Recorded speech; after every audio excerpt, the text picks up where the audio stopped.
full name is Tom Donahue. I was born in Philadelphia, grew up around the city there.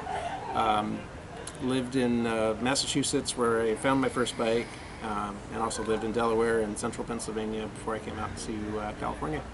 I speak 5 languages: German, French, Russian, Dutch, and well, English, of course. I lived in Santa Cruz for a little over 4 years now, but I lived in the South Bay for 17 years. I enjoy Santa Cruz. It's just my kind of place. It's a weird place, and I kind of enjoy that. And I kind of like the slower pace here, and just kind of a more relaxed vibe. There are other scooterists around, but I've probably scooted the most out of anybody in Santa Cruz. Well said. I come with 26 years of riding experience, I guess. What's his name? Oh, too many to name. There's relatively few scooterists out there, so I'm kind of used to just being sort of on my own a lot of the time. Like when I was start getting into scooters back east, especially when I lived in like Delaware and central Pennsylvania, there was nobody around where I lived who had scooters, so I was just like the only scooterist for miles and miles. So I don't know, I'm just kind of used to it, I guess. But I've never owned a motorcycle. They aren't just they don't quite fit me well. I feel like they're heavier than scooters and bigger, and they have a different feel, a different center of balance. And I just prefer the way that scooters feel and the way they ride. So I've just stuck with them ever since. I get shit for riding a scooter, and always the obligatory discussion about the wave and how I can't wave to a scooter. Besides the United States, I've ridden in Canada, Mexico, Germany, France, a little bit of Italy, and Greece so far. And Monaco. I have 12 scooters in all, plus a moped. Wow. Yep. Well, the worst crash I think I ever had, well, it was a really stupid one, let me put it that way, was I was riding down the street. I just left my house in the morning, and was coming up to an intersection, where I had the right of way, and someone in a car pulled out from the side, making a left-hand turn, like right into my path, and I jammed on the brakes, and my bike, even though the tank isn't anywhere near the handlebars, it went into a tank slapper, and I tried to ease up on the brake to control it, but still stop in time. And at one point, the front wheel just went out from under me, and the bike just went down and kind of caught my leg underneath the floorboard, so it twisted my ankle around backwards and didn't break anything, didn't dislocate it, but it just was a horrible sprain, and didn't hit the car amazingly, but messed up my bike and messed up my ankle pretty bad. So I heard about the Recycle Garage amazingly through the Cleveland Moto podcast, because I've been friends with Phil for many, many years, and started following his podcast after they began that. And all of a sudden one day he mentioned, this was just shortly after I had moved to Santa Cruz, he mentioned that, there's this garage down in Santa Cruz called Recycle Garage, and they're great people, and they have this podcast. I'm like, what? How have I never heard about this before? And I decided I'd go down the next Sunday, check it out, and I've been coming ever since. I've been coming to the garage for 3.5 years now, I think, something like that.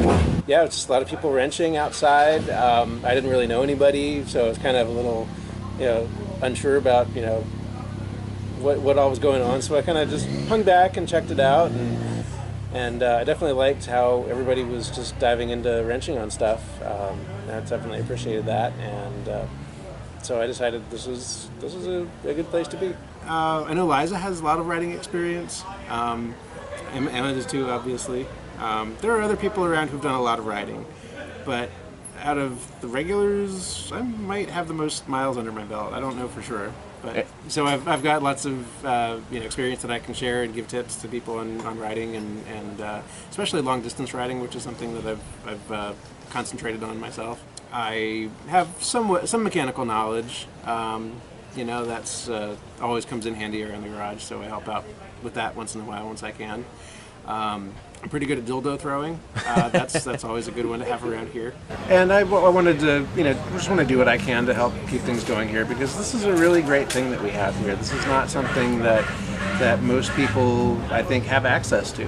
Having a garage where anybody can come and use the tools and resources and supplies that we have here just to get their bikes going and keep them maintained. And that's something that's really valuable, because without that, a lot of people would be just stuck, with a non-running bike that they couldn't get going, and that's just sad. So this is an awesome thing for the motorcycling world and scooter world too, because we do get some people in here with scooters as well. Two-wheel world. Two-wheel world, exactly, definitely.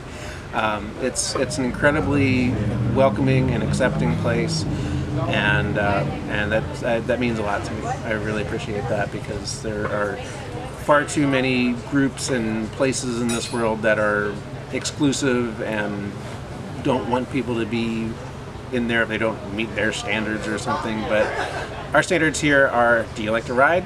Cool, and that's it. And you're welcome if you do. One of the highlights for sure was when we met Norman Reedus when he came to town.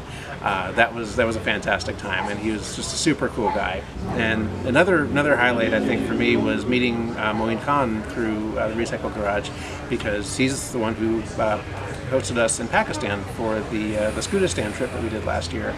And that was a huge moment in my life. I had just such a fantastic experience there, and I never would have had the chance if it weren't for the Recycle Garage. So I'm very, very thankful for that.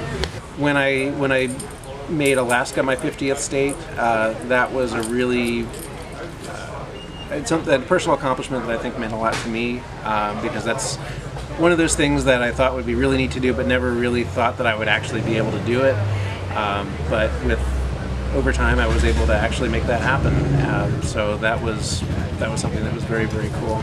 My up the butt scooter is a 1958 or 59 Augsburg GS 150 Mark 1 or 2, I believe. I'm sorry, not Mark. It's a Type 112 or Type 162. This is the older style GS that still has the star rims, but made in Vespa Augsburg in Germany, which has thicker steel and German gauges and electronics, and a slightly different style than the Italian GSs. And I absolutely love those bikes, and I'm dying to find one. So if anybody out there knows of an Augsburg GS Type 112 or 162, give me a call. I guess that one thing that I'd like to say is that getting involved with scooters has opened my life to all kinds of experiences over the years, and I've been riding now for 26 years, and it's opened the world up to me, and to see new places, meet new people, try new things, it's opened all kinds of doors that I never would have had otherwise. So I'm really glad that I just kind of stumbled into scootering the way that I did, and that it's taken me on this amazing journey.